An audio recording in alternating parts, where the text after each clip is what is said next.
Për herë të parë, pas 24 vitesh, Ulqini, komuna me shumicë shqiptare e Malit të Zi, nuk do të mund të qeveriset më në nivel lokal nga një parti shqiptare. Rezultatet e zgjedhjeve të jashtëzakonshme lokale që u mbajtën në 26 janar nxorën fitues partinë e kryeministrit malezez Milo Đukanović, e cila arriti të marrë 9 mandate në Asamblenë e Komunës së Ulqinit, duke siguruar kështu numrin më të madh të përfaqësuesve të saj në nivel lokal. Kryetari aktual i komunës Nazif Cungu, partia e secilit Forca e Re Demokratike, arriti të marrë 8 mandate, deklaroi se nuk e priste një humbje të forcës politike që drejton. Ai shtoi se pavarësisht nga kjo betejë, përpjekjet për mbrojtjen e interesave të shqiptarëve dhe në përmbushjen e programit vet politik nuk do të ndalen, por që pas së shpalljes së rezultateve në mediat lokale në Ulqinë dhe në rrjetet sociale veçanërisht, sa vinë dhe shtohen thirrjet për një bashkim të 3 liderëve të partive shqiptare që kanë marrë dhe numrin më të madh të vendeve në asamble. Nazif Cungu, Fatmir Gjeka nga koalicioni Bashk për të ardhmen e Ulqinit dhe Mehmet Zenga i Unionit Demokratik të Shqiptarëve, në mënyrë që të bashkohen dhe të krijojnë një koalicion për të marrë pushtetin në Ulqinë. Një takim i parë u zhvillua mes këtyre 3 liderëve javën e kaluar, por pa arritur dot një rezultat konkret. Ndërkaq, 2 përfaqësuesit e partive shqiptare, Zenga dhe Gjeka, zhvilluan edhe një takim me drejtues të lartë të partisë së Đukanović në përpjekje për të krijuar një shumicë qeverisëse. Kryetari i Këshillit Komunal i kësaj partie, Loron Rekiq, tha se këtë javë do të nisin bisedimet me të gjitha ato parti që janë në koalicion në nivel shtetëror me Partinë Demokratike Socialiste. Pra se kush do të udhëheqë Ulqinin, pritet ta përcaktojnë këto bisedime, ndërsa shqiptarët gjithnjë më shumë kërkojnë një koalicion shqiptar në krye të komunës. Poeti i mirënjohur Skënder Buçpapaj në një analizë të fundit shprehet se humbja e Ulqinit mu përpara hundëve të Tiranës dhe Prishtinës do të ketë pasoja konkrete për gjeopolitikën shqiptare, një humbje që do të pasqyrohet në zhvillimin ekonomik dhe kulturor të vetë Republikës së Shqipërisë, por edhe të Republikës së Kosovës. Humbja e Ulqinit në vetvete shënon edhe humbjen e çështjes shqiptare në Mal të Zi. Një humbje e tillë, qoftë edhe në fshatin më të vogël e më të largët të banuar me shqiptar, shënon humbje të çështjes shqiptare, sepse secili nga këto raste shënon dobësim të faktorit shqiptar në terrenin e caktuar dhe rrjedhimisht dobësim të faktorit shqiptar në tërësi, shpreh Buçpapaj. Mirëmbrëma të gjithëve, mirë se keni ardhur në Airport. Siç e patë edhe nga inserti, do të flasim sot për Ulqinin, jo vetëm për zgjedhjet që u zhvilluan në 26 janar, rezultatit të cilave ka bërë që të mos ketë për momentin një kryetar aktual të kësaj komune, pasi nuk po bihet dakord se lidhur me koalicionet e mundshme se kush do të marrë pushtetin edhe kush do të drejtojë komunën e Ulqinit, një komunë me shumicë shqiptare, gati 80% e popullsisë është shqiptare, por që kësaj here u votua kryesisht dhe në shumicë partia e kryeministrit Milo Đukanović. Do të bisedojmë jo vetëm për zgjedhjet, por edhe për gjithë kuadrin edhe zhvillimet politike më të fundit në Ulqinë dhe në Mal të Zi. Kam sonte në Airport zotin Dritan Abazi, deputeti më i ri shqiptar dhe deputeti vetëm shqiptar në opozitë nga partia Mali i Zi Pozitiv. Mirëmbrëma, mirë se erdhët në Airport. Mirëmbrëma dhe faleminderit shumë për ftesën. Në fakt, zoti Abazi, jo për ju, por më saktë edhe për të qenë korrekte me publikun, unë kisha ftuar në këtë emision edhe lider të tjerë të partive politike shqiptare, që janë në Ulqinë, që kanë garuar edhe që janë faktor të rëndësishëm politik shqiptar, por nuk kanë mundur do të vinë për arsyet nga më të ndryshmet. Unë kisha dëshirë të bënim një diskutim pak më të gjerë me të gjithë liderët dhe për të kuptuar edhe të gjithë skenën politike aktuale në Ulqinë dhe atë çka po ndodh në Ulqinë. Unë e vlerësoj shumë që jeni sonte këtu, aq më tepër që keni ardhur direkt nga Ulqini vetëm për emisionin e Airport. Faleminderit. Mu më vjen keq si jam i vetmi sot në studio, pasi që kolegët e mi me siguri ndoshta kanë edhe më tepër legjitimitet të flasim, kanë pas rezultat më të mirë se partia e cilën e përfaqëson. Kam obligim moral veç të them se zotri Mehmet Zenga ka lutë t'ju kërkojmë falje, ai s'ka mujt marrë për shkaqe familjare, ashtu si besojnë se kena me pas mirë kuptim për kolegët tjerë. Nuk di, vërsh më vjen keq si jam i vetmi se ndoshta kisha qenë shumë më mirë edhe për opinion të dëgjohen zane të ndryshme. Ju jeni prej shumë vitesh, prej disa vitesh, pasi jeni dhe i ri në moshë, jeni prej disa vitesh në politikën, në skenën politike të Malit të Zi, jeni deputeti më i ri në moshë, mos gabohem, në parlamentin e Malit të Zi dhe i vetmi deputet shqiptar në opozit. Unë të doja dhe shumë rëndësishme që jeni ju përfaqësues të asaj skene politike që flisni për çka po ndodh në Ulqinë veçanërisht edhe më pas edhe më gjerësisht me Malin e Zi. Ta nisnim përpara se ta nisnim me atë çka ndodhi në 26 janar. Ta nisim përpara 26 janarit. Përse erdhëm tek kërkesa për të mbajtur zgjedhjet jashtëzakonshme lokale në komunën e Ulqinit? Me siguri se ish pyetje mjaft komplekse dhe shumë ish zor të shpjegohet pse kena ardhur i ke zgjedhjet e 26 janarit, një aq shpejt pasi që kena pas zgjedhjet me 2010-ën. dhe kena pas një prishje e koalicionit me 2011, ku kena pas një shkputje për një partisë dhe i shkriju një shumicë e re, por ndoshta t'ja ofrom opinionit cili na ndigjon. Mendoj se mas funksionimi i koalicionit fundit, ka pru deri ke zgjedhjet e 26 janarit. Koalicionit fundit të zotit Nazif Cungu, që aktualisht është ende në detyrë si kryetari i Komunës Ulqinit, pra Forca e Re Demokratike dhe Zotërisë Fatmir Gjeka, Partisë Demokratike, Socialdemokratëve dhe Lëvizje Qytetare Perspektiva. Garoj me koalicionin bashkë për të ardhmen e Ulqinit. Një koalicion cili qish fillim nuk ka funksionu ashtu si duhet, për fat keq, por problemi maj kryesor ishte pse kena me fol pse u humb Ulqini ose pse ka ardhur deri ke një rezultat i befasueshëm ku Partia Demokratike Socialiste ish ba partia ma fuqishëm në Ulqin pas 24 viteve ku kanë dominu, edhe tesh dominojnë me numër, por jam me partia, nuk ish partia ma madhe, një prej partive nacionale shqiptare. Pse kanë ardhur deri ke zgjedhjet jashtëzakonshme me 26 janar, na se dim se zgjedhjet e zakonshme ish dashmi majt në pranverë të këtij vitit me komuna tjera të Maltësi. Pse ish problemi sa ta prevejmi përthjeshtu për shkak të kuptimit më të lehtë. Në Maltëzi është një situatë paradoksale. Malizi shtet si ende nuk e ka përfundu tranzicionin demokratik cilin e ka përfundu çdo shtet cili ka dalë prej sistemit komunist. Pse? Pasi që i shtui sistemi komunist, na kemi në skenë një parti cili është dominante me një lider cili është dominante, cilin ju e keni përmendur në fillim, ai është kryeministri Zotri Milo Gjukanović, kryeministri aktual, cili 7 herë me radhë ka qenë kryeministër. Domethënë, kur keni një sistem ku një parti dominen, e vërtet aja ka dhe aliata, ish në koalicion ma gjanë me disa partia ma të vogla, edhe kur i mani zgjedhjet jashtëzakonshme vetëm në një komunë, si ka ndodhur në Ulqin, edhe në disa komuna tjera para disa muajne, domethënë për të koncentruar në Ulqin me 26 janar, ka qenë shumë vështirë me mendu se dikush ka me mujt mu kundërshtu partisë cila shfërdzën gjithse çfarë mjetesh, pikës parit institucionale në mënyrë negative, domethënë të jem shumë i qartë, në mënyrë negative, institucionale me ardhur deri ke votues. Domethënë atë çka s'ka mundësi mi ofru opozita i ofron në mënyrë partia që është në pushtet. Partia cila është në pushtet. Që e ka më të lehtë duke pasur vurimet. Të mendohet se nëse ka një majt zgjedhjet vetëm në një komunë, si ka ndodhur në Ulqin me 26 janar, dikush ka mi mujt Partinë Demokratike Socialiste. Aja nuk ka ndodhur, domethënë ata kanë mujt për fat keq, por mendoj se nuk ish një aq tragjike se sa e bamna.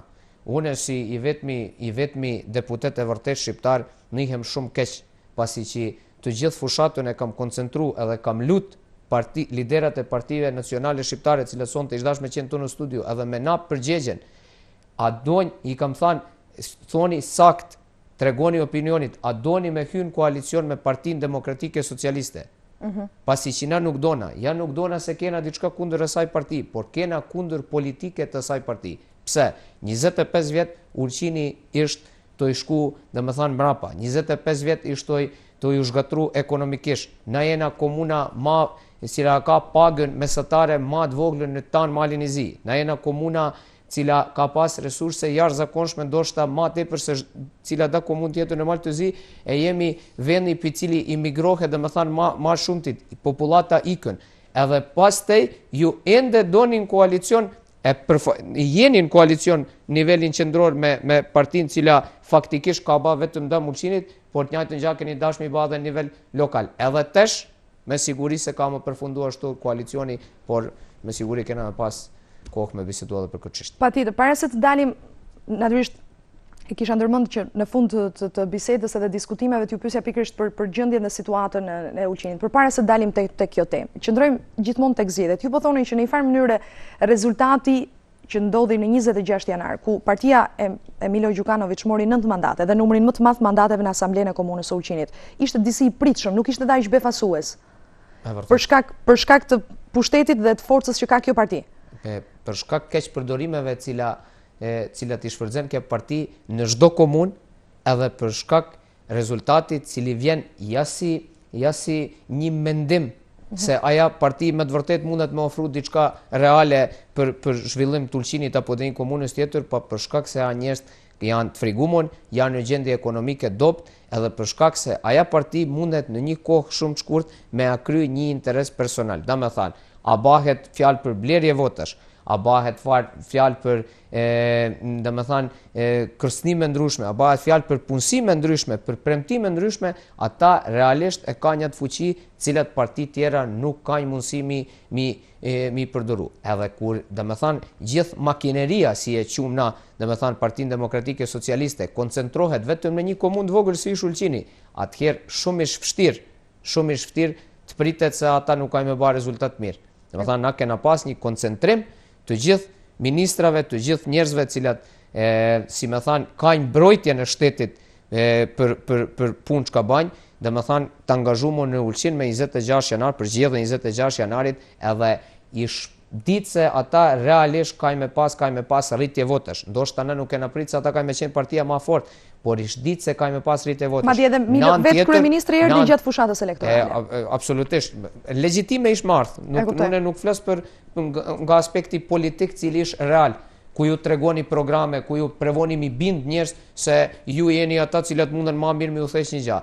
Unë e flas për keq përdorime cilat bahen jashtë skenës, cilat bahen një mrapavi politike ku ju prezentoni disa programe e në anë tjetër punoni çdo gjë si njerëz t'i bani faktikisht gati edhe për dhunë t'ju votojnë juve. Por fajin nuk duhet gjithmonë 100% me i vu ke dikush apo ke një parti apo ke realisht situata politike në martëzi cila ishte detyruar për një personit, por duhet të kërkohet edhe të subjekte tjerë, ke lidere tjerë, një mas marrëveshje, një mas funksionimi koalicionit për cilin kena folë, sigurisht ka pru se njerëz kanë qenë shumë zhgënjumën, kanë qenë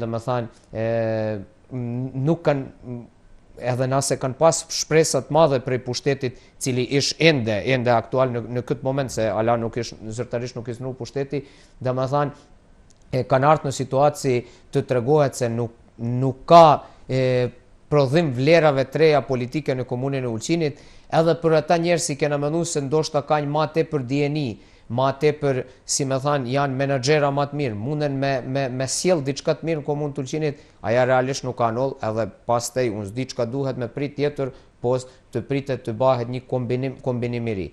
Para tyne zgjedhjeve me ju diftu drejt, unë nuk kam prit, edhe tash jam këtë mendim se për Ulqin në këtë moment nuk ka opcion cili kishte qenë i mirë, tu ka veç opcione dopta, por kjo ish realiteti jonë, edhe na të gjithë do të marrim edhe përgjegjësinë si njerëz, si politikantë, edhe do duhemi të angazhohemi më tepër në të ardhmen si të prevojmë të krijojmë kushte si të vinë deri ke një opcion cili ka me qenë shumë më i shnosht për komunën e Ulqinit edhe për qytetarët e Ulqinit.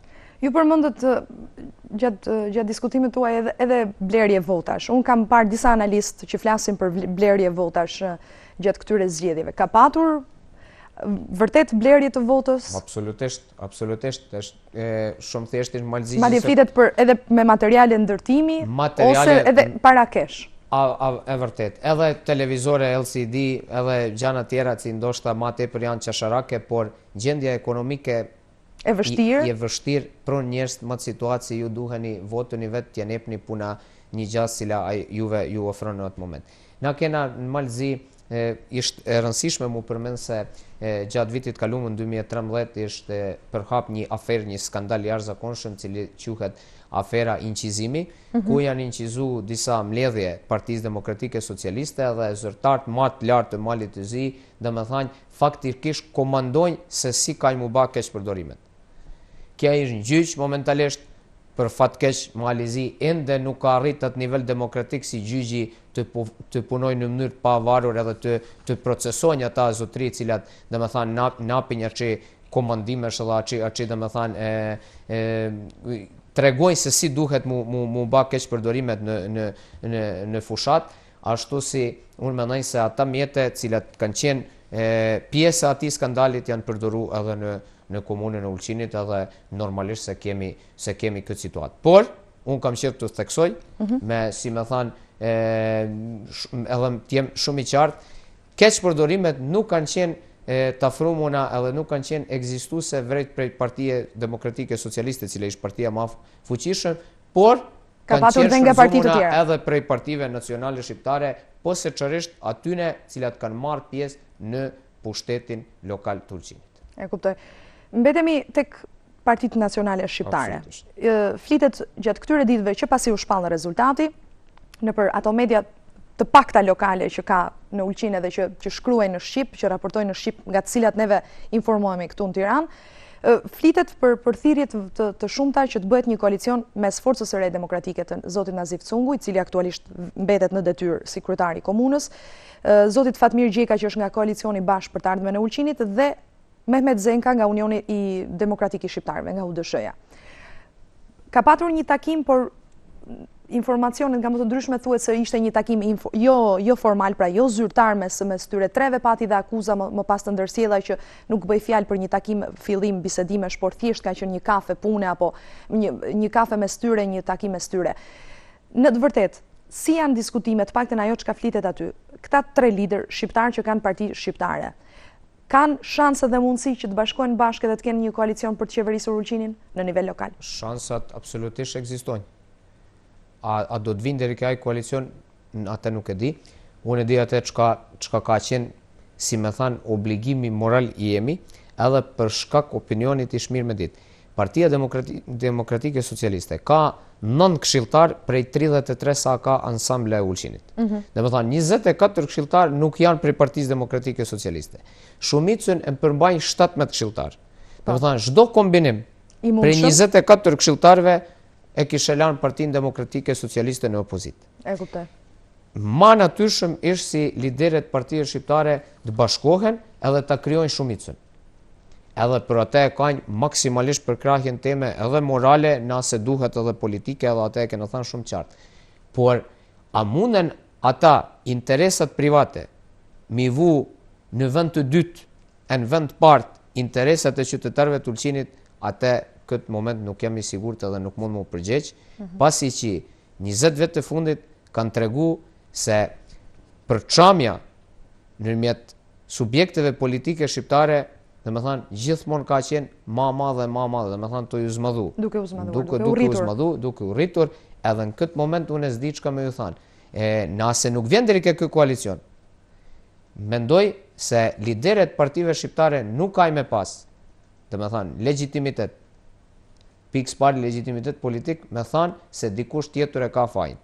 E kajnë çelësin durët veta, kajnë deputet mjaft për me ba shumicën, vjetë merren vesh, edhe nëse mendojnë se isha opcioni më i mirë për qytetarët e Ulqinit ta bajnë koalicionin vet, apo me madhe një subjekt cili ka qef me hy në koalicion me ta. Dhe me thanë, situata i shumë e qartë, nuk është dramatike, e vërtet se kena ardhur në një situatë cila nuk është dhe me thanë, krenare për komunitetin e Ulqinit, por duhemi me ditë se na 25 vjet jena në situatë jo favorshme. Edhe tesh me siguri kena mi tret edhe disa vjet, por mundësia mu ba një koalicion natyror, cilin kam i përbajt Partitë Nacionale Shqiptare ekzisten, edhe une edhe me këtë rast i ftoj lideret si të ka një aq përgjegjësi edhe atë çka ka qenë vullneti i qytetarëve të Ulqinit. Se vullneti i qytetarëve të Ulqinit kur nuk ka qenë me shumicë të përkrahin Partinë Demokratike Socialiste e zotëri Milo Gjukanović. Nuk ka qenë. Do të thonë, aja ishte pakic pa marrë parasysh si ka 9 këshilltar. Pa marrë parasysh që ka numrin më të madh të mandateve për momentin. Pa marrë parasysh. Do të thonë, aja sa bën 9 këshilltar janë disa janë më pak se 30%, janë 27%. Do të thonë, tjerë nuk e ka edhe shumica qytetarëve të Ulqinit nuk e ka vullnetin si t'i udhëheq Partia Demokratike Socialiste. I lutem liderave si ta gjejnë mundësinë të bëhen bashkë. Ndërkaq kjo duke se nuk po ndodh, pra që ata të bëhen bashkë, të paktën nga ajo çka shohim edhe nëpër media që nuk është e mundur të paktën për momentin, dhe aktualisht që ne flasim, Partia Demokratike Socialiste Milo Gjukanović, me përfaqësuesin e vet natyrisht në Ulqin, ka nisur bisedime dhe është pranuar ftesa për të nisur bisedimet me zotin Fatmir Gjekën dhe Mehmet Zenkën. E shihni më të mundshëm këtë koalicion, edhe a shfrytëzohet kjo përçarje? Mendoni që e shfrytëzon partia në pushtet këtë përçarje të partive politike shqiptare? Absolutisht. Ta në kohën ata kanë lujt më të ndër.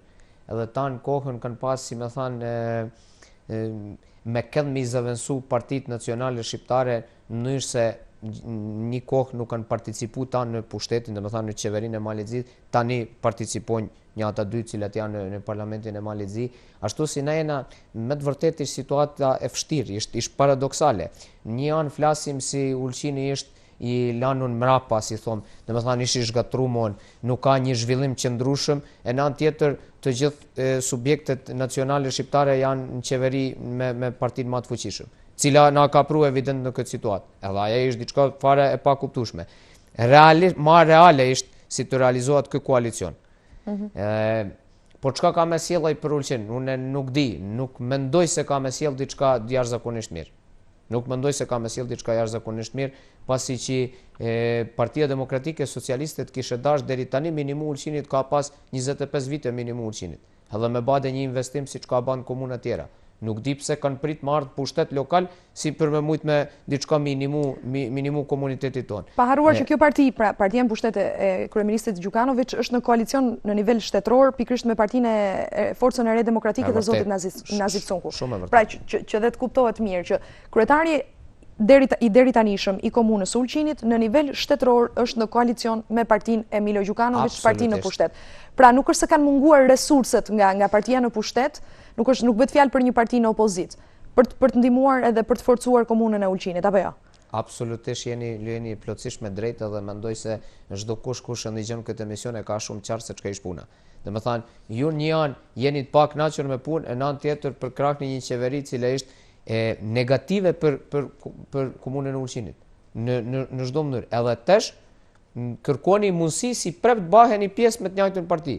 Ai është për mua fare e jo pranueshme në mënyrë moralit politik. Është jo pranueshme. A ka marrë deri këtë koalicion? Vështirësh me thënë, mendoj se ekzistojnë shanse shumë të mëdha, domethënë mendoj se është shumë reale si të vinë deri ke një koalicion ndërmjet Partisë Demokratike Socialiste, Partisë Demokratike dhe Unioni Demokratik Shqiptarëve. Mendoj se pra tre forcave politike, edhe Forca Re Demokratike do të shkojnë më të situatë në opozit. Mirë po nuk ishte situata njaq da e simplifikume, pasi që Partia Demokratike Socialiste, domethënë cilën e përfaqëson Milo Gjukanovići, gjanat i shiken pak më gjansisht. Ata nuk janë të koncentruar vetëm në Ulqin si marrë pushtet vetëm në Ulqin. Ata shikojnë edhe në nivel qendror se kush edhe kur ka mina për krahje, pasi që mundet me ndodh si kena me pas zgjedhje jashtëzakonshme parlamentare. Për atë shkak besoj se edhe Forca ka një përqindje shansas të hyjë në koalicion apo të bëjë një farë bisedash me Partinë Demokratike Socialiste, por tanë ata prep na kthejnë domethënë këtë situatë si kena qenë. Çka do të thotë se për Ulqin në këtë moment nuk kena një zgjedhje tre, nuk kena një zgjedhje cila mundet me shti disa vlera të reja politike në komunë dhe mundet me prodhu një administratë domethënë cila ka me qenë më suksesshme dhe më efektive se kjo deri tani. Zoti Abazi, unë do kisha pas dëshirë natyrisht siç ju thash edhe në fillim që të kishim edhe zëra të tjerë, po fatkeqësisht nuk ishte e mundur, gjithsesi do përpiqem të marr edhe një këndvështrim jo prej politikani, ju jeni në kuadrin e politikanit, do doja të merrja këndvështrimin e një qytetari, gazetari dhe analisti. Kemi në lidhje të drejtë për drejtë telefonike nga Ulqini zotin Mustafa Canka, është gazetar dhe analist. Mirëmbrëma zoti Canka. Mirëmbrëma dhe juve, përshëndetje Ariona. Faleminderit në radhë të parë.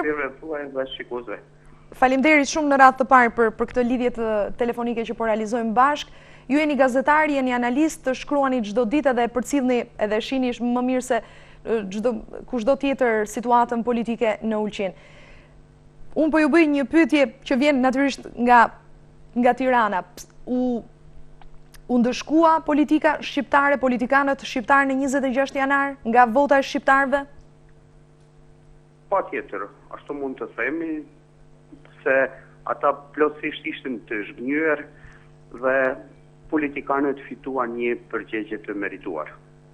Përse e thoni këtë, që morën një përgjigje të merituar? Sepse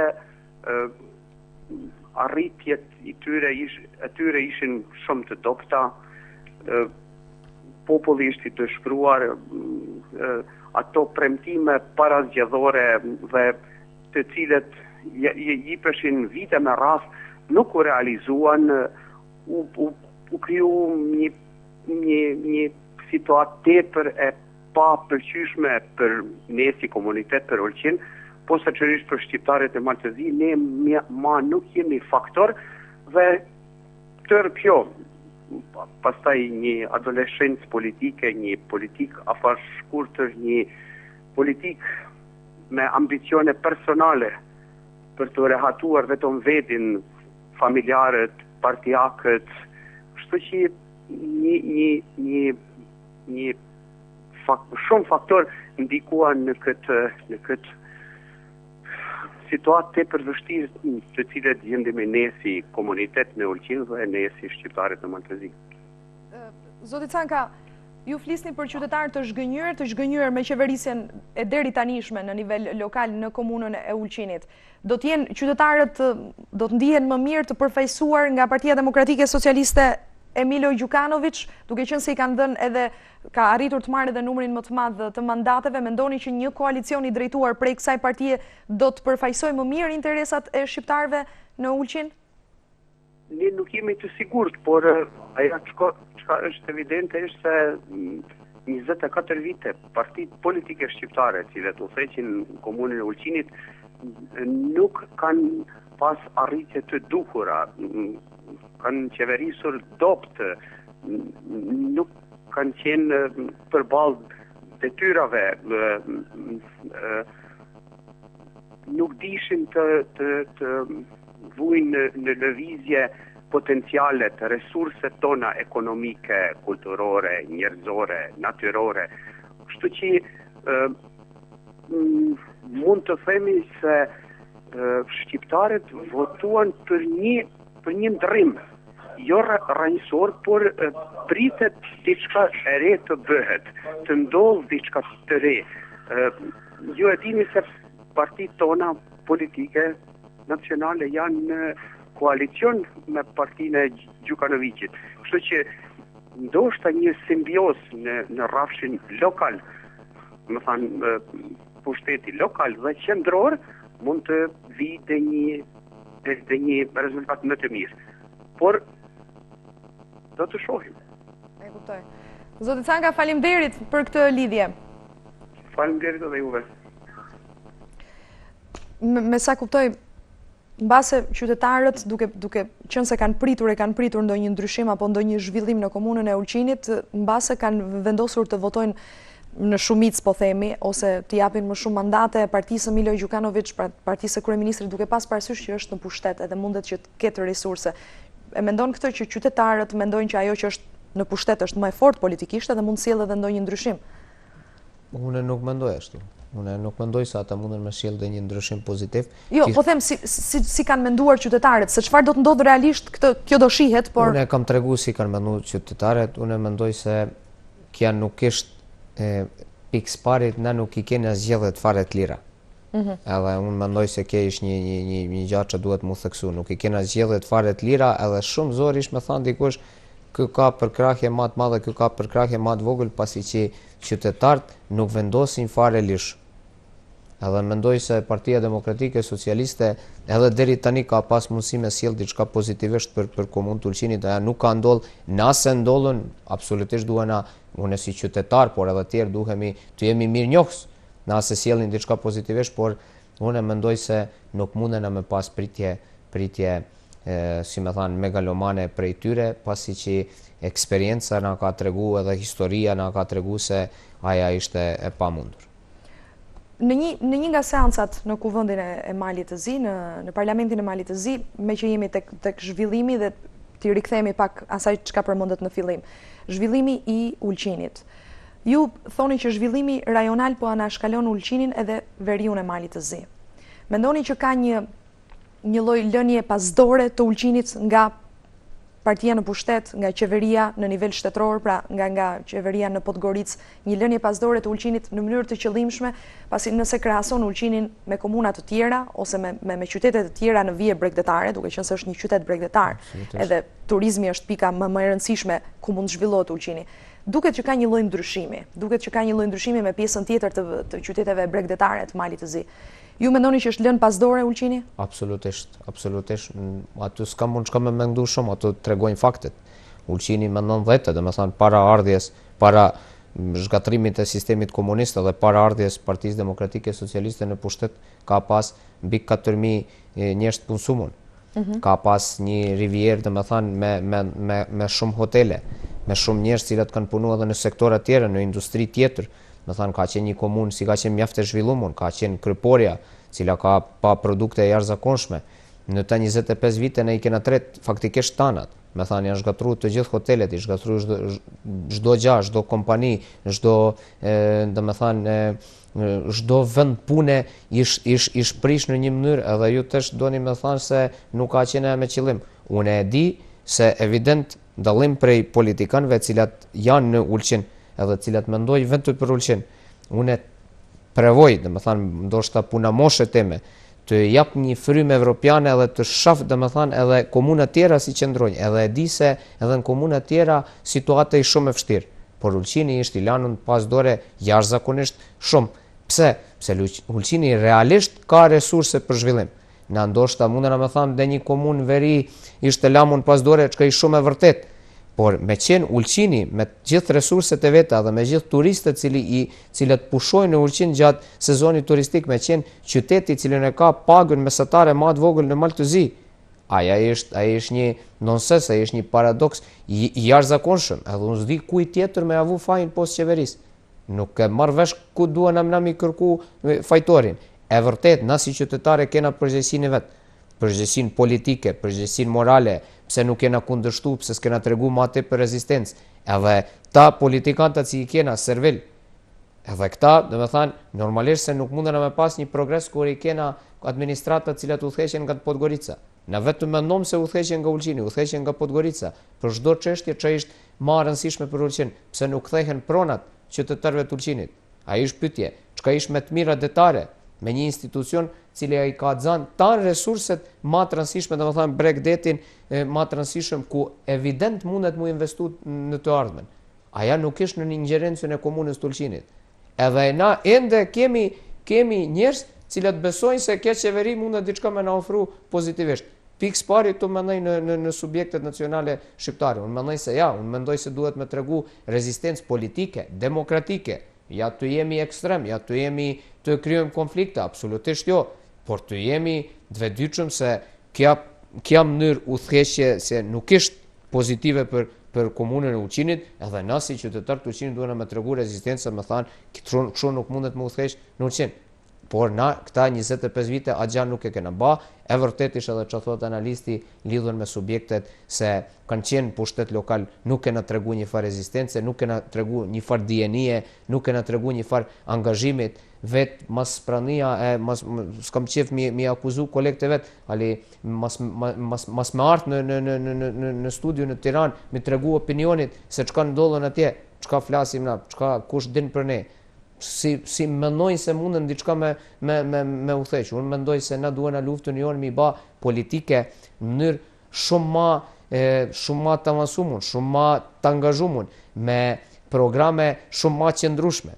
Na nuk munden ama më shef mas patriotizmit, cili evident ish patriotizëm sezonal, si thavi një kolegu jem, që ish shumë e sakt, patriotizëm sezonal që një vjen para zgjedhjeve, ose patriotizëm financiar, ku shpallim patriotizëm për shkak vetë me pas një far benefitash financiare. Unë mendoj se ai është mënyrë e gabuar. Na duana të tregojmë se jemi taft, njaq, me udhëheq edhe me komunën të Ulqinit, por edhe në nivelin e Maltëzi të tregojmë se jemi të gatshëm me ba çdo gjë, domethënë çdo punë cila shken në favor të anëve qytetarëve të Maltëzi. Edhe ai është dallimi, domethënë, unë tu flas edhe për veti se shpesh flitet ka ra Ulqini, shtret Ulqini. Ulqini tretet në mënyrë ku ju tregoni një servilitet. Domethënë ku nuk tregoni rezistencë, ku nuk tregoni aftësi, ku nuk tregoni dijeni, ku nuk tregoni argumente. Nuk mundeni votat mi marë në mënyrë si keni me thanë, unë jam shqiptar. Çka do me thanë aja? Unë jam shqiptar, ata e ndhin vedi, aty marrin çdo maslat. Ju duheni me tregu programe, duheni me tregu, do me thanë, mënyra se si duheni mi udhëheq një komunë, si duheni mi kriju një administrat, çka duheni me qenë kërkesat e juja ndaj qeverisë Malit të Zi. Unë mendoj se ashtu udhëheqet. Nuk mundeni me udhëheq me muhabete, kafesh edhe do me thanë gjana të cilat i realisht kanë met në historitë tonë. Na jemi të dy shtetet. Unë mendoj se më të situatë gjitnet edhe Shqipëria, dhe unë gjithmonë e nëp si shembull. Do të thonë, ke ju ekziston politika cila sa dasi ka mengesa, aja ishte e damur në një mënyrë si funksionon edhe në shtete tjerë. Keni të majtën, keni djathtën, keni liberal, keni partia cilat janë pak më të vogla, që përfaqësojnë çadiun e komunistët apo edhe kënd tjetër. Na atë nuk e keni në Malzi. Na çdo parti ishte djathta, çdo parti ishte majta.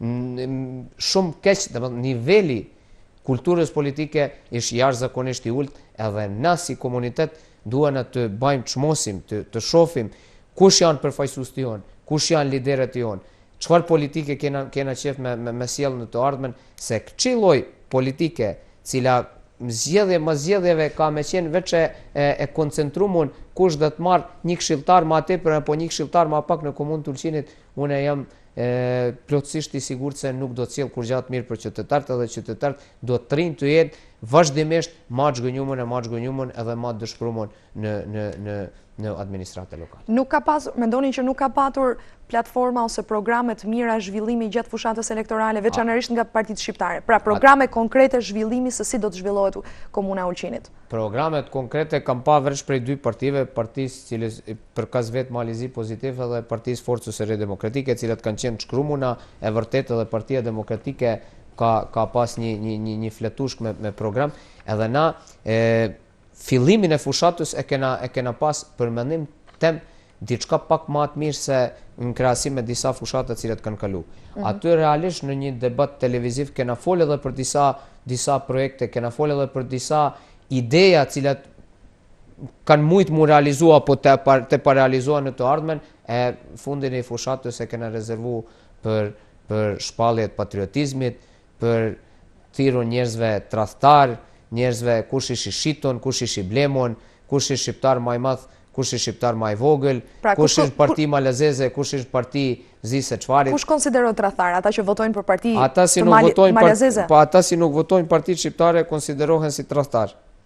E megjithatë, kjo duket si paradoksale, duke patur parasysh që partitë shqiptare janë gjithashtu në koalicion me partitë malazeze. Absolutisht duket paradoksale, edhe çasharake. Por ende unë pa kthehem ke ky niveli i kulturës politike cili ekziston në komunën Tulqinit, por edhe në tan Malin e Zi. Ndoshta edhe ma gjënsisht, ndoshta edhe në Ballkan nuk ishte diçka tepër i avancuar, por ende jo më të mënyrë mundeni me përfitu ma tepër se në programe reale. Neve na duhen programet reale, na duhen njerëz cilat munden mi realizu programet reale, edhe politikante cilat mas 4 viteve në pushtet, ose ma pak, pa marrë parasysh, ka me mujt me thanë, zotri, keni premtu një këtat 4 gjana, i keni realizu 3, nuk mjaften, ose mjaften, edhe njerëz ka me mujt me pas shumë sakt skenën politike dhe njerëz cilat e majnë fjalën edhe cilat janë taft mi realizua atë çka kanë thënë, edhe njerëz cilat flasin demagogji kote. Kja që ka nëllën komunë Tulqini ishit demagogji kote, edhe mbas kyne që keni thanë ma here që keni shtru këta pytjet lidhën me koalicion, e shifni se ish kote.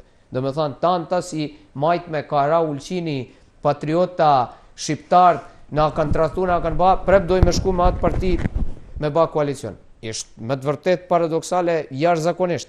Edhe shifet se dhe me thanë, aja që ka flitet, realisht nuk ka bas njetë reale.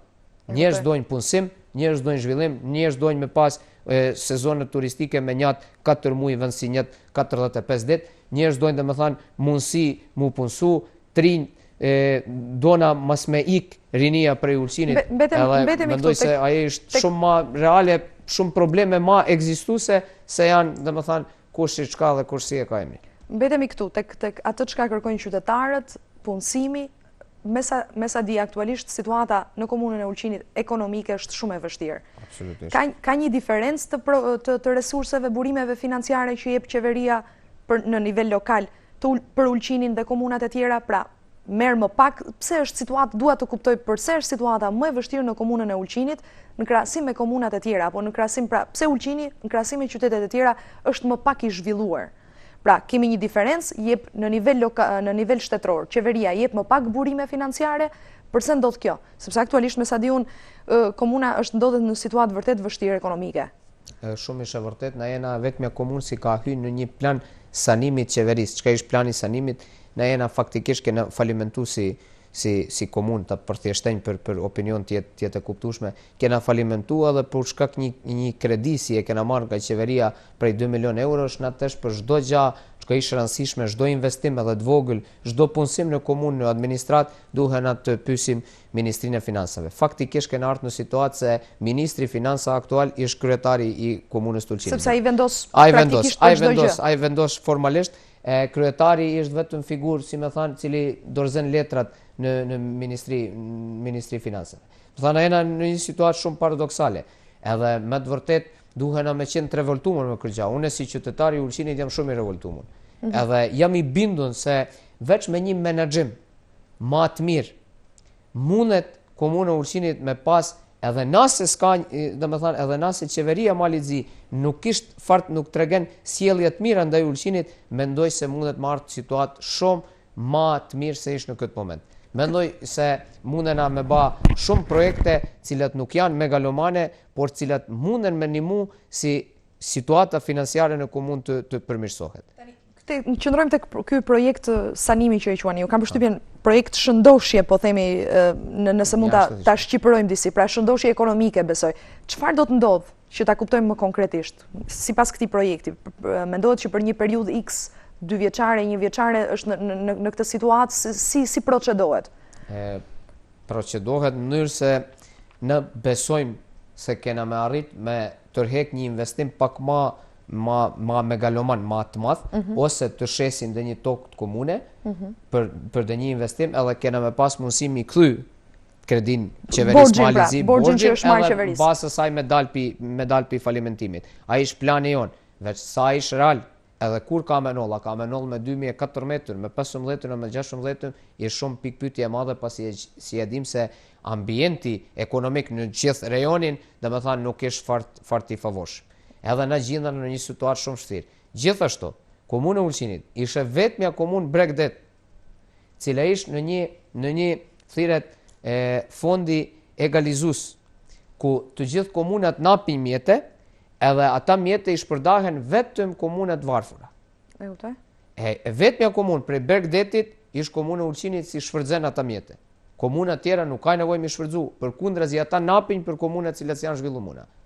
Edhe na faktikisht jena basi si lypcar, domethënë ju po kërkoni ndihmë nga komunat e tjera, pra po merrni ndihmë nga komunat e tjera. Nuk kërkom realisht ai taken se dihet bazë zhvillimit, bazë indeksit zhvillimit se ku i taken mi marrë ndihmë, por ai është pak si turp na komunë me një aq resurse, me një aq njerëz, me një aq potencialit, sidomos në turizëm, por edhe në bujqësi, cila ish fare, domethënë fare pak e shfrytzuar ose as pak e shfrytzuar si një resurs, si një burim mjeteve për qytetarët e Ulqinit të jemi në komunat më të varfëra. Mendoj se ish turp edhe na duhemi të mendojmë shumë mirë për ardhmërinë e Ulqinit, të jemi shumë të koncentruar se çka dona me bë, edhe interesat personale, të cilat në këtë moment ekzistojnë, edhe të cilat kanë dominuar në përskenën politike cila ka qenë aktuale deri tani në komunën e Ulqinit, besënj edhe kam dëshirë të mos si ajo mas tjetë ekzistuese edhe në të ardhmen të lehen për anë. Na du ai njeri cili ka qef mu marrë me biznis, edhe me si me thanë, me kriju, me ba mjete, me fitu mjete financiare, ai duhet me shku mu marrë me biznis. Ai cili dan me qenë politikant, edhe cili da me përfaqësu një popull, një komunitet, pa marrë parasysh sa ka për krahje, të vogël apo të madhe, ai duhet me qenë i detyruar me përfaqësu interesin e përgjithshëm. Nuk mundet mi përfaqësu interesin e vet edhe mu marrë me një se Kiana ka pru në situatë shumë të vështirë. Ndërkohë, aktualisht që flasim komuna, pra duke qenë për shkak të këtij borxhi nuk ka mundësi reale për të investuar, për të bërë investime në Ulqin. Absolutisht ja, po s'me marrë kredi tjetër. Vetëm çka është një çka është e pamundur apo ja, e mundonish, domethënë ne kena mundësi me marr kredina të tjera, domethënë ndoshta gjim dhe një investitor. Unë mendoj se Ulqini realisht nuk e kam shumë qartë si ishte mujtun si asnjë investim s'ka mujt mi tërheq këtë kohë. Ju flisni për një borxh të akumuluar, një borxh të madh që e ka futur Ulqinin në një situatë e vërtet. Pra falimentimi. Po ndërkaq po flasim që komuna nuk ka zhvillim, nuk ka investime. Atëherë ku kanë shkuar këto para që janë marrë borxh? Këta para kanë shku për nëse nuk janë investuar. A dini se komuna Ulqinit është një situatë njësej si Malizi. Të me thanë, një administratë ishte tepër e madhe, njerëzve komuna ka bërç pagat punëtorëve administratës, edhe kur merr kredi, aja merr atë kredi veç tjetë si servis pagave të administratës. Edhe nuk mundeni me pas zhvillim, absolutisht. Njajtë ngja bën Malizi. Ai merr kredit, na si shtet marrim kredi, pa thomi prej çadiun e bankës botnore 100 milion euro për me da pagat edhe pensionet, edhe ju më të mënyrë nuk mundeni me pas zhvillim se s'mundeni me pas investimet. Ishtë situata e vështirë, por nuk ishtë nuk mendoj se duhen edhe pikti emision me dal me një dhe me thanë mesazh cili është tepër pesimist. Jo, Ulqini ka mundësi për zhvillim. Ulqini ka mundësi për zhvillim edhe unë jam i bindur se me disa dhe me thanë me disa hapa konkrete mundena me dal për kësaj situatë. Jam i bindur se aja ishtë ekzistuese. Borxhi jon nuk është ekstrem. Edhe ka komuna në Malzi si ka i bërç edhe shumë ma tepër se Ulqini.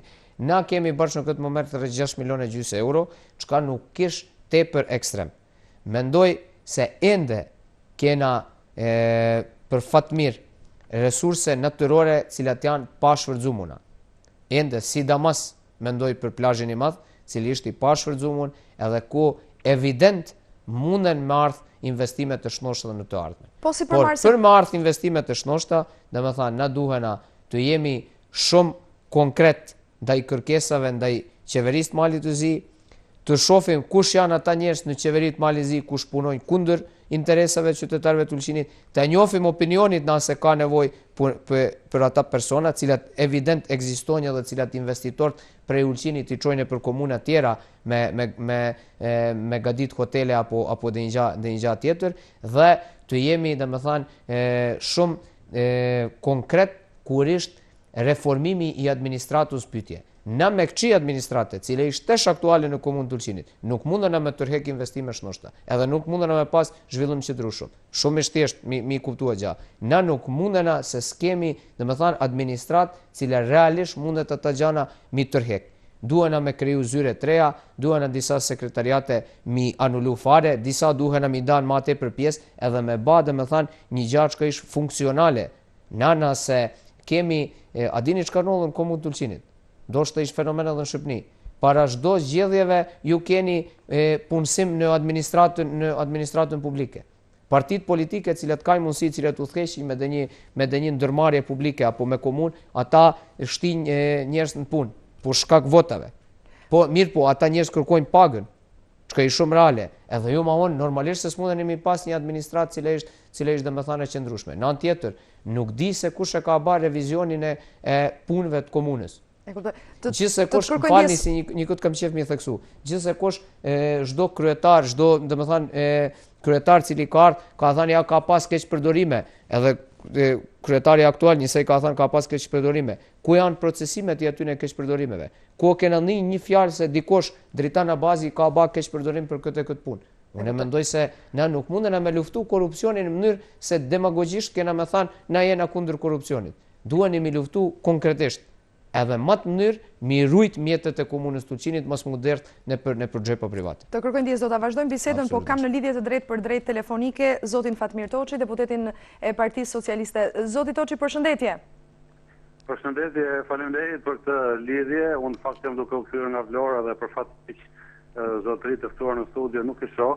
Unë do doja t'ju pyesja cili është komenti juaj lidhur me rezultatin e zgjedhjeve të 26 janarit në komunën e Ulqinit. Unë ju falenderoj për këtë lidhje, ndoshta një ndjesi për lidhjet shpirtërore, do të thoja, edhe të gjithat konsiderat që kemi ne për Ulqinakët, për Ulqinin, për shqiptarizmin që ata e kanë ruajtur në shekuj, po edhe për demonstrimin e kulturës që po tregojnë me një qytetari, domethënë që në Shqipëri jo gjithmonë e gjenë për fatin e keq.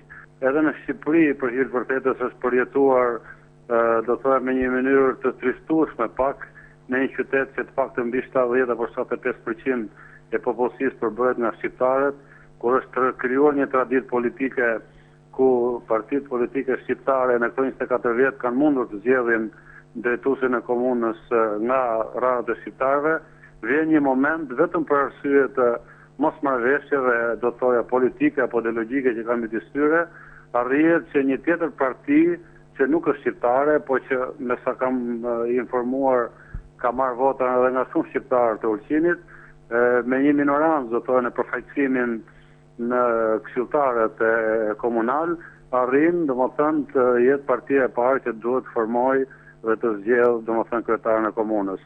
Të jemi sinqertë, domethënë, unë kam raporte sidomos të mas 20 vjeçari shumë të gjëra në Ulqin, me forcat politike, me përfaqësuesit e kulturës, me intelektual, kryesisht me ata që janë marrë me librin dhe merren edhe sot me librin atje, me njerëz të thjeshtë, domethënë që na kanë dhënë shumë leksione se si mund zhvillohet një turizëm edhe këtu në Shqipëri, dhe çdo gjë që ndodh në Ulqin më duket sikur ndodh në zonën që mbuloj apo ndodh në Shqipëri, dhe këtë lajm e kam përjetuar shumë keq edhe kam ka ardhur shumë keq.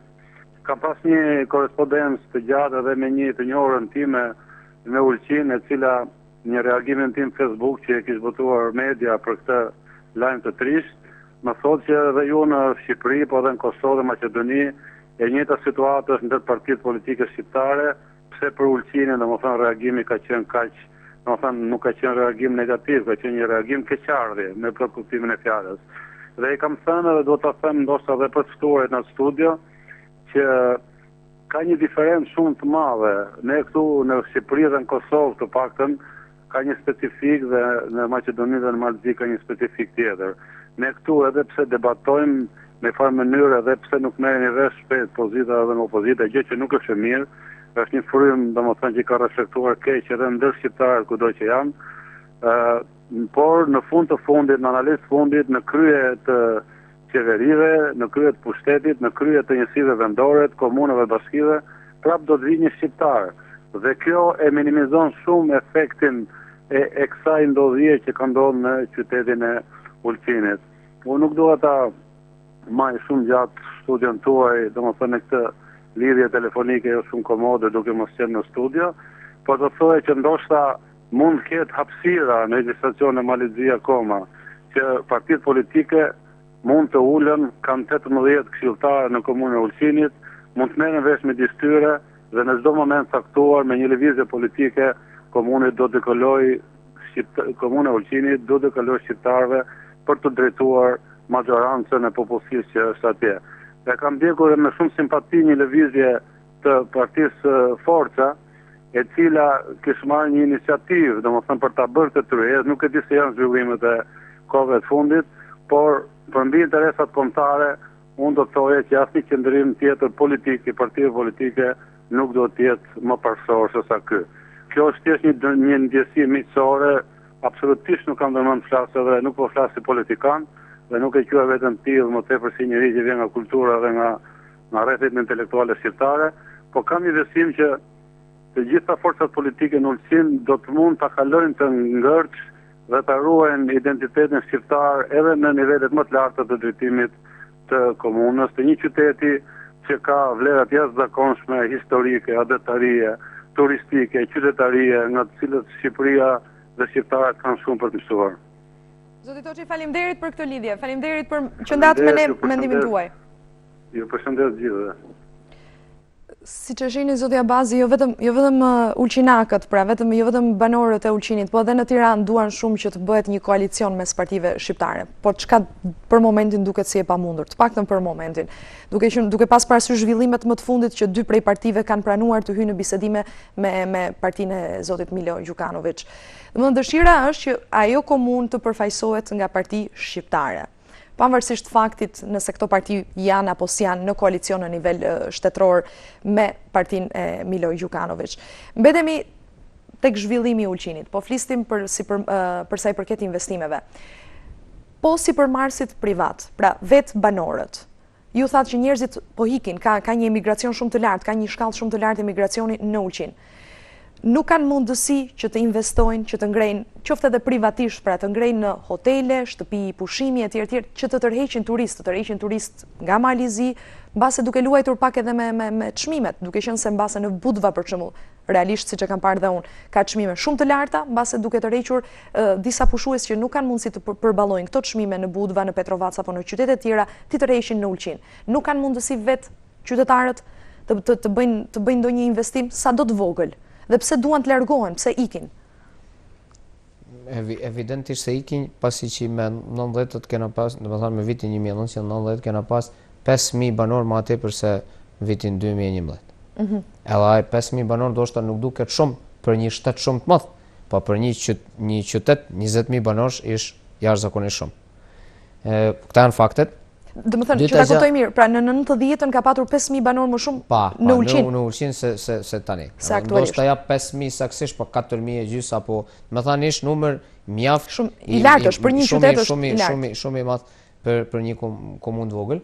Sa i taken investimeve, na kena investime private, dhe me thënë, kena investime qytetarëve cilat kanë ndërtu pikë parit objekte turistike, shtëpia të bukura, mini vila ku mundeni ju me marrë nda apartamente dhe mirë, po neve aja që ka na mengon janë hotelet e madh. Pse? Pse hoteli mundet me tërhek, dhe me thanë mundet me pulsu shumë njerëz, mundet me shty sezonin turistik, edhe ka kërkes për Ulqin ka kërkes, mirë, po na nuk kena në mënyrë sistematizumun, e atë duhet mi punu komuna me qeveri. Aja ishtë politik, mënyrë sistematizumun, s'kenja zhvillim. Na kena zhvillim, nëse unë ndërtejnë dhe një gjabë për vetvedi, ju për vetvedi ndërtoni restorant, une diçka tjetër, mirë, po, nësë kena pas, deri para një vitit s'kena pas as nivelin i pastërtis shumë të madh. Taks banimi kena paguat jashtëzakonisht dopt. Na kemi pas vetëm 12 turistat paraqitun për vitri. Pra përveç se nuk ka resurse, nuk paguan as taksat. As nuk kemi resurse, as nuk kemi një organizim cili dhe me thanë mundet me qeni duhur edhe cili mundet me kriju kushte si dvinj investimet. Problemin më të madh ke investimet e kena me institucionin cili quhet në Maltëzi të mira detare, cili faktikisht na ka pru në një situatë neokoloniale ku na nuk mundena si komun me udhëheq me territorin cile ishtë ma atraktive. Dhe me thana ishtë teritoria Bregu Detit. Edhe dhe me thanë, aty kena shumë probleme. Na në parlament kena mi pas shumë shpejt ligjin për ndryshimin, dhe me thanë, e kufinit të mirave detare, por une nuk jam optimist, jam shumë pesimist edhe me thani se ligji i ri veç kam i betonu, dhe me thanë, veç kam i ba ma të fort këtë situatën cile ishtë shumë jo e favorshme për Ulqin, dhe me thanë kam i betonu. Atëherë duhet mi pyt, dhe me thanë partneret e koalicionit Partisë Demokratike Socialiste si i shemujton, si ende jeni në koalicion me ta. Nuk ishtë të problemi, une respektojnë shumë Zotri Toçi cili ka nap një këngëvështrim cili ishtë shumë real edhe ishtë shumë afer edhe mendimi tem personal. Por une nuk mendoj se na kemi problem a ka me përfajsu një parti, a ka me përfajsu partia tjetër komune Ulqinit. Na kemi problem, a kemi na njerës cilat me të vërtet munden me prodhu dhe një gjatë tre, me nap një idej tre, me nap, nuk ishtë qëllimi vetëm të jenë partit shqiptare në pushtet. Nëse janë partit shqiptare, e nëse kanë me punu si kanë punu deri tesh, atjerë ma mirë mas të jenë pushtet, ma mirë mas të merën vesht koalicion.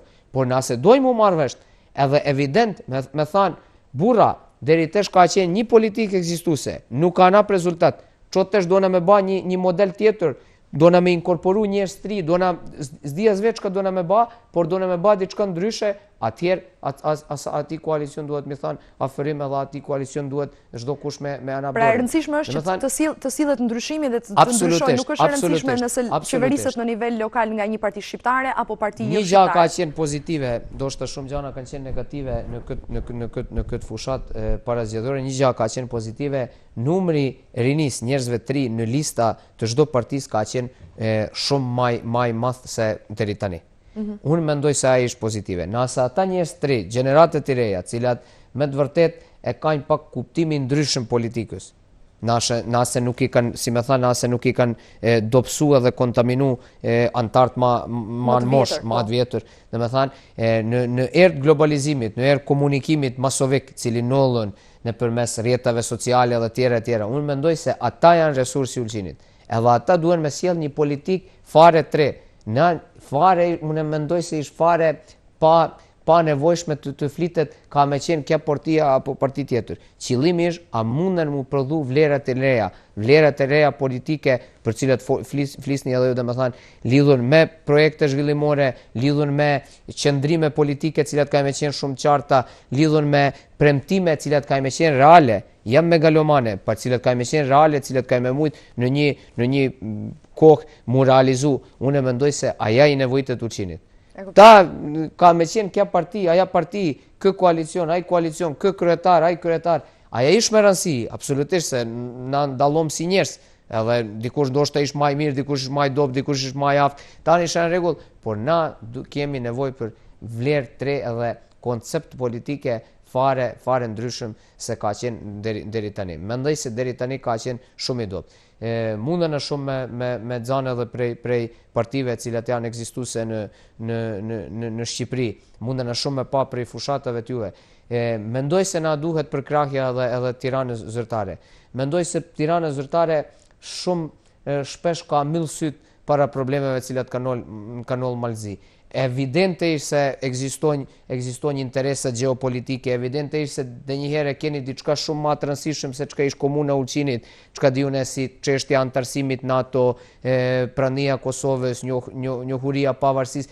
Tanë ta gjana i kam të kuptueshme, por mendoj se si faktor politik Tirana zyrtare duhet ma tepër të angazhohet, janë në mënyrë se do të me ba presion në Podgoricën zyrtare, por mendoj se në mënyrë diplomatike mundet me pas arritje ma të madhe. Mendoni që është në një farë mënyrë deri tani Tirana zyrtare e ka lënë pas dore shqiptarët në majtësi? Nuk mendoj se i ka lënë pas dore, por mendoj se ka kriju një fotografi cili më duket se nuk ka qenë reale, edhe më duket se ka qenë shumë ma bukur se realisht se si kena jetuna, se si situata, si kena jetuna ta në këtë kohë. Mendoj se në kontakte cilat i kanë pas me Ministri Punëve të Jashtme, me Kryeministrin e tjerë, kanë kriju bindje se gjendja edhe problemi i shqiptarëve në Maltëzi ishtë shumë ma pozita shqiptare ishtë shumë ma avansume se realisht ishtë. Ndoshta ke ishtë mendimi jem subjektiv, por koha ka me tregu. Mendoj se edhe Tirana zyrtare ka fillu makar me ata kontakte cilat une i kam, mi ndru këtë fotografi, shumë qartë ka cilat janë problemet, edhe lidhur me komunën e Malsis, cilat duhet të realizohet në një kohë, ndoshta ja shumë ma fatgjate. Mendoj se tanta gjana munden me në animu neve si komunitet mungrit. Qka kena qëllimin? Qëllimi ishtë i përbashkë, qëllimi ishtë si të gjindhemi në bashkimin evropian edhe kufin cilat ekzistojnë, cilat janë formal kufin nërmjet, sidamas nërmjet Ulqinit e Shkodrës, të jenë, dhe me thanë, pa dukshëm. Aje është diçka që në duhen me mundu në të ardhmen, edhe mas kemi para gjukime për asnjë njeri, dhe me thanë, çdo kush mundet me nap kontributin e vetë, por çdo kush mundet edhe me ba dam nëse interesin personal e ven para interesit qytetarve, qofshin Ulqinit apo malit zi Shqipërisë apo da kujt tjetër. Në fillim të emisionit, nëse e vutëre në insertin që paraqita, kisha marrë disa fjali nga një analizë e poetit Buçpapaj, i cili thotë se humbja e Ulqinit përpara hundëve i quajnë ai të Tiranës dhe Prishtinës do të jetë me pasoja konkrete për gjeopolitikën shqiptare. Është i dobët faktori shqiptar sot në Maltëzi? Faktori shqiptar ishtë i dopt. Ishtë i dopt, tanta vite ishtë i dopt, për mendim tëm. Tanta vite ishtë i dopt, për fat keq. Une nuk jam ai cili mendoj se ishtë fjallë e rand, ishtë humb Ulqini, ose na ende jemi atë, ende kena mu marrë me politikë, kena mu mundu si qyteti jonë të ecë për para në këtë ose më të mënyrë. Mendoj se nuk ishtë një aqë tragjike, evident se ishtë situata shumë e vështirë, nuk pejtohem se ishtë tragjike, nuk pejtohem se Tirana zyrtare apo Prishtina zyrtare ishte dashme ba diçka jashtëzakonshme për mi nal këtë çështje. Në çdo mënyrë edhe çdo ndim cilën e kena prej Tiranës apo Prishtinës është duhemi qenë shumë mirënjohës, por duhemi të dim se problemet e jona nuk mundet mi zgjedh tjetër kush. Mund të zgjidhni vetëm ju. Mundena mi zgjedh vetëm na qytetarët e Ulqinit. Problemet e juja nuk mundet mi zgjedh tjetër kush. Na mundena me pas bashkëpunime të mira, cilat janë edhe tesh, edhe aja ishte domethënë një arritje. Unë jam shumë kritik se jam opozitar edhe mendoj se kjo qeveri Malzi ka sjell shumë gjëra dobta për tan qytetarët e Malzi pa marrë parasysh kush është çfarë kombit. Mendoj se një gjë që ka të mirë është si ka sjell marrëdhënie të mira edhe me Tiranë, edhe me Prishtinë, edhe me shtete tjera në rajon, por na duhemi të koncentrohemi dhe të shohim se si munden ju me na animu në mënyrë konkrete.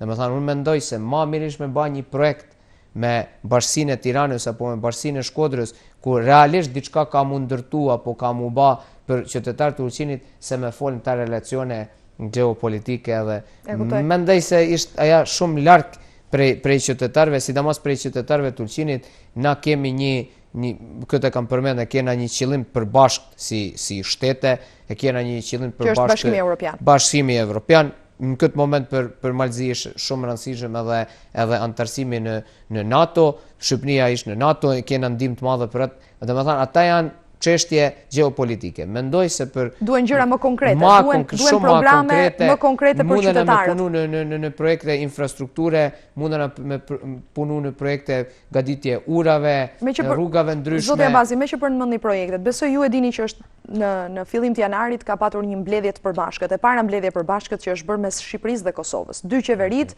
janë mbledhur bashkë në Prizren. Natyrisht që është vlerësuar, por nga ana tjetër ka patur edhe kritika për këtë mbledhje. Ka patur kritika veçanërisht nga faktori shqiptar në Preshev edhe në Maqedoni, që përse nuk ishin dhe ata pjesëmarrës, sepse ata kërkojnë gjithashtu që të jenë të përfshirë në këtë proces.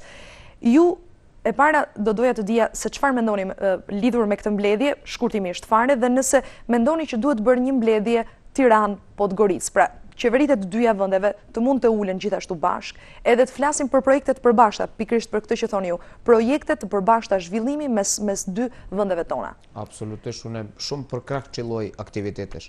Edhe mendoj se kjo është një impuls shumë pozitiv lidhur si kanë bë një mbledhje të përbashkët, dhe mendoj se përfaqësimi aty, domethënë ku kishe përfshi edhe ma shtete, domethënë Malinizi, nesër mi ba Malizi me Shqipëri, apo mi ba Shqipëria me Maqedoni, me Kosovë, me Malzi bashk, mendoj se vetëm ishte gjatë pi çka mundena me pas dobi gjithë shtetet.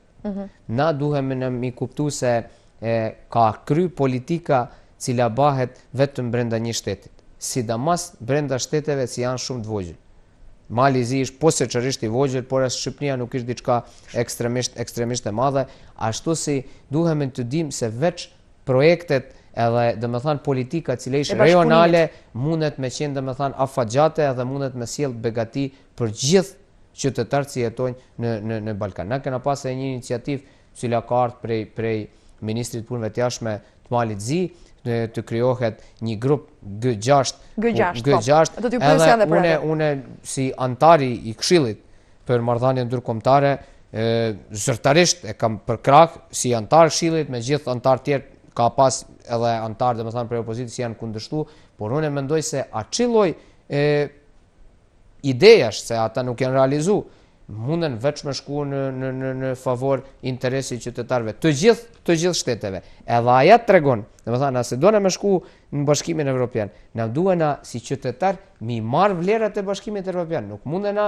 mu sjell si njerëz për Ballkanit me dash vlera. Nëse duana standarde, aja në kupton se nuk duhena një aq me qenë të lodhur, as me nacionalizëm, as me ekstremitet, as me konflikte, na duhena me qenë e vërtetisht historia jonë është, si me thanë, çdo kush është krenar për historinë e vetë, dhe ata janë gjëra si kur nuk duhen mu harru, por aja nuk do me thanë se nesër nuk duheni me bë bashkëpunim. E shihni të mundur ju një mbledhje? Mendoni që është e mundur realisht që të zhvillohet një mbledhje tillë? Mendoj se ishte mundshme, nuk dija mundet mu realizu në një periudhë të shkurt, por mendoj se absolutisht ishte mundshme. Po ndërkaq për sa i takon propozimit të G6-s që ka bërë Malizi, që ka bërë Podgorica, si kanë qenë reagimet nga shtetet e tjera, veçanërisht nga Shqipëria, nga Tirana? Këtu flitet shumë pak, domethënë është përmendur disa herë, por nuk shohim diçka konkrete lidhur me këtë propozim. Sa i takon reagimeve zyrtare, unë mendoj se ka qenë përkrahje mjaft e madhe. Pikë parit për që ka ardhur përkrahja edhe për Bashkimit Evropian për i zotris File, cili është i detyruar në Komisioneri Evropian i Zjerit, Stefan File, po. Ashtu si mendoj se më të mënyrë ka pas një impuls pozitiv.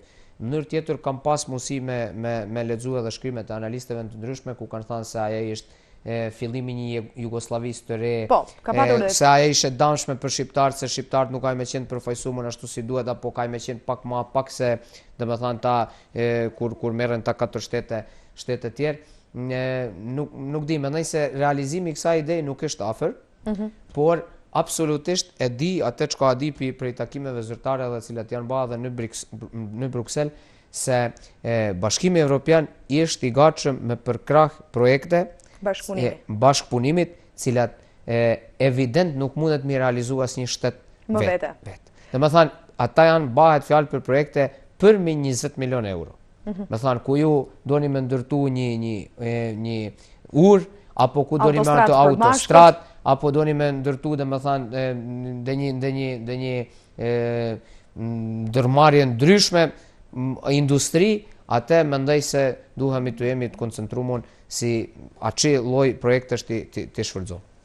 Është folur në Tiranë edhe për mbyllje të disa ambasadave për shkak edhe të kushteve të vështira financiare, mbyllje të disa ambasadave shqiptare në disa vende të botës. Mes tyre mendohet të mbyllet edhe ambasada në Maltëzi, ambasada jonë në Podgoricë.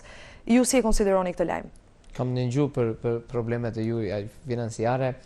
Marrëdhëniet e mia me ambasadën e Shqipërisë në Maltëzi janë jashtëzakonisht mira, edhe unë kam me të vërtet një vetëm fjalë të mira për njerëz që punojnë aty, gjithashtu për ambasadorin. Mendoj se kjo gjë nuk ka menot. Sa ada si Shqipëria ndoshta edhe Malizia dhe gjithë rejoni është në një situatë vështirë ekonomike, mendoj se mbyllja e ambasadës shtetin cilin evident e keni ma të afër mas Kosove, kishe qenë një hap shumë mrapa dhe nuk besoj se kjo gjë ka menol, pasi që e di se ambasada Shqipërisë në Maltëzi nuk ishte edhe një aq e madhe në mënyrë të punësuesve edhe në mënyrë gjithë stafi cili aty punon, ashtu si besoj se ka më gjetë mjetet për ta mbajtur, për të vazhduar për ta mbajtur të ambasadën. Vazhdojnë punën e vetë dhe në këtë mënyrë besoj se shumë shpejt ka mu tregu se prania domethënë e ambasadës në Podgoricë ishte edhe shumë e rëndësishme edhe domosdoshme edhe ka menap efekte edhe në laminë e ekonomisë, por edhe në politikë konkrete. Domethënë e shihni shumë të domosdoshme që kjo ambasadë vazhdoi të qëndrojë e hapur në Podgoricë. Absolutisht, po, edhe kishe pas qef ndoshta një konsulat të hapet edhe në Ulqin në të ardhmen, mendoj se ajo kishte qenë një shembull. Një konsulat shqiptar në Ulqin. Konsulat shqiptar në Ulqin, mendoj se ajo kishte qenë mendoj se ishte ide shumë e mirë, nuk është një aq problematike të realizohet, edhe besoj se në të ardhmen kena me pas edhe atë mënyrë domethënë përfaqësimit ku në mënyrë edhe simbolike edhe formale shteti i Shqipërisë ka me qenë domethënë i pranishëm në komunën të Ulqinit. Atëherë me siguri se edhe informatat se çka ndodh në Ulqin ka me qenë shumë më saktë, dhe opinioni në gjithë Shqipërinë ka me pas mundësi të ketë më tepër domethënë dijeni se çka ndodh në komunën të Ulqinit. Zoti Abazi, një pyetje të fundit. Ju përmendët gjatë bisedës mundësinë që të ketë zgjedhje të parakohshme parlamentare në Maltëzi këtë vit. Nëse ndodh një gjë e tillë, nëse do të ketë zgjedhje të parakohshme, mendoni që do të ketë një ndryshim të pushtetit në Maltëzi? Situata politike në Maltëzi nuk është fare stabile dhe unë kishe pas dëshirë si të shkom në zgjedhje parakohshme parlamentare dhe jam optimist se mundet më ardhur ke një ndryshim kapital në Maltëzi edhe Malizi mas 25 viteve të ndrojnë pushtetin aktual. Mendoj se ajo kishte qenë fillimi i një frymëzimit evropian në Maltëzi, fillimi domethënë qytetarizmit fjalë plot dhe përfundimi i një tranzicionit cila ka sjell gjana shumë dopta për qytetarët e Malizirit, gjithashtu edhe për qytetarët e Ulqinit. Ashtu si duhemi të jemi optimist, por edhe nëse nuk nollën në këtë vit, jam i sigurt se nuk kemeni me prit shumë deri ke ndryshimet kapitale dhe ajo është realisht diçka ku kam unë personalisht koncentrimin i vet. Pse mendoj se nëse nuk vinë deri ke ata ndryshime, shumë zor në çdo kombinim edhe qyteti i Ulqinit, por edhe qytetet e tjerë Malzi mundën të prisin ditë më të mira se i kanë tani. Nëse vazhdon kjo forcë politike nëse vazhdon kjo forcë. Unë jam i bindur se shumë qytetarë të Malzi këtë gjë kuptojnë, pasi që situata ekonomike është shumë vështirë, por gjithashtu jam i bindur se edhe qytetarët e Ulqinit edhe lideret tjerë përfaqësues të partive politike shqiptare kuptojnë se këçi lloj qeverisje nuk ishte dobishme për askërkënd, as për drejtat e shqiptarëve në Malzi, por as për drejta as të gjithë qytetarëve. Dhe mendoj se ai është shumë e thjeshtë të kuptohet. Na kemi zgjedhjet në disa komuna në muajin maj, gjithashtu në kryeqytetin, edhe mendoj se aja ka me qenë treguesi shumë i qartë a mundet marrë deri ke një ndryshim edhe a mundet marrë deri ke zgjedhjet e parakohshme parlamentare, nëse Partia Demokratike Socialiste edhe ata votime i mund pa problem atëherë shumë zor, atëherë duhen me prit vitin 2016, por nëse nollën dhe një lëvizje që nuk ishte pa mundur, atëherë besojnë se zgjedhjet e parakohshme kena mi pas në fund të këtij vitit apo në fillim vitin 2015. Dhe shkurt fare, dhe opozita si është në këtë situatë? Për shembull, partia juaj Malizi Pozitiv është një parti e krijuar nga një OJQ e mëparshme, ka qenë një organizatë jo qeveritare, një shoqëri civile që është bërë më pas është bërë parti. Si është opozita? Është e fortë opozita në Maltëzi? Jo thjesht partia juaj. Për fat keq aja ishte fort në mënyrë trupit votues, por ende ka disa probleme cilat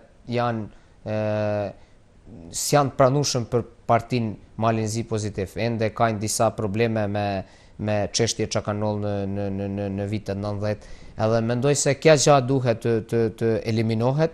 Na do të prevojmë t'i bindim se aja mënyrë se si ata kanë prevu me kriju politik ishte gabushme, edhe veç shken në favor partisë cila në këtë moment ishte në pushtet, dhe duhen të ndryshojnë qëndrimet e veta, duhen të jetë gatshëm, megjithëse kanë bisedojnë, të jenë shumë të hapur, shumë transparente dhe të kuptojnë se vlerat evropiane, domethënë, duhen me qenë gjaja kryesore për çka na duhen me luftu në të ardhmen, e ja për disa politika cilat janë tregu si shumë katastrofalisht dopta në këtë rajon. Ashtu si e vërtetisht, faleminderit si e keni shtruar këtë pyetje, e vërtetisht se opozita në Maltëzi nuk është funksionale, edhe e vërtetisht se ka probleme ndryshme. Përkundrazi, me siguri se kja parti cila ishte aktuale në pushtet nuk ishe njat një kaq shumë, të kishe qenë dhe një opozit pak ma shnosht, pak ma e fort, pak ma edhe ma shnosht, edhe me qëndrime pak ma reale, por na kemi tregu se një skuadër e re mundet të bajnë rezultat. Jemi të i provu rreth vetit të mbledhim njerëz edhe intelektual ndryshëm, cilat janë njësej në këtë idejën pro-evropiane, edhe mendoj se në këtë mënyrë kemi mundësi të krijojmë ndoshta një blok ku ka mu mbledh edhe parti tjera, pse ja dhe partit nacionale shqiptare kena disa signalet mirë sa i ta kënë kry qytetit prej disa liderve cilat veprojnë politikisht në Malsi. Ashtu si mendoj se duhemi të gjithë të angazhohemi si të njapim kontributin e fundit si të vinë deri ke ndryshimi politik, edhe të kuptojmë se demokracia funksionen vetëm në shtete ku ka ndryshim pushtetit. Pa marrë parasysh, a ishtë dikush i sukseshëm, as ish i sukseshëm. Mendoj se shembull më të mirë se Shqipëria nuk ka. 8 vjet keni pas një pushtet, tërsh ish ndru pushteti, nuk ka asnjë farë problemi, se tërsh duhet atë me mendu se ish diçka fundi i botës, nëse ish ndru pushteti. Jo, shumë reale. Norvegjia ish shteti më i pasur në botë. Njësoj ka pas ndryshime politike vitin I kaluar. Ashtu si mendoj se duhet na njëherë mi ngrit nivelin I kuptimit demokracisë edhe me vepru bas atyre gjanave e jam bas interesi domethënë privat edhe mbas disa demagogjive, cilat deri këtë moment nuk na kanë sjell kur gjatë mirë. Zoti Abazi, faleminderit që shqetësonte në aeroport. Faleminderit juve për ftesë. Faleminderit edhe juve që na keni ndjekur në këtë bisedë me zotin Dritan Abazi, deputeti shqiptar I Partisë Mali I Zi Pozitiv, është I vetmi deputet shqiptar në opozitën në Parlamentin e Malit të Zi. Kemi folur jo vetëm për situatën politike aktuale në Ulqin pas zgjedhjeve të jashtëzakonshme lokale që u zhvilluan në 26 janar, por edhe për politikën në përgjithësi, për skenën politike në Mal të Zi, gjithashtu dhe për marrëdhëniet Podgoricë Tiranë dhe për ndryshimet apo e pritshme që pritet të ndodhin dhe zhvillimet të ndryshme që pritet të ndodhin në të ardhmen. Ju falenderoj që ishit me neve sonte në airport. Bashkë natë mirë.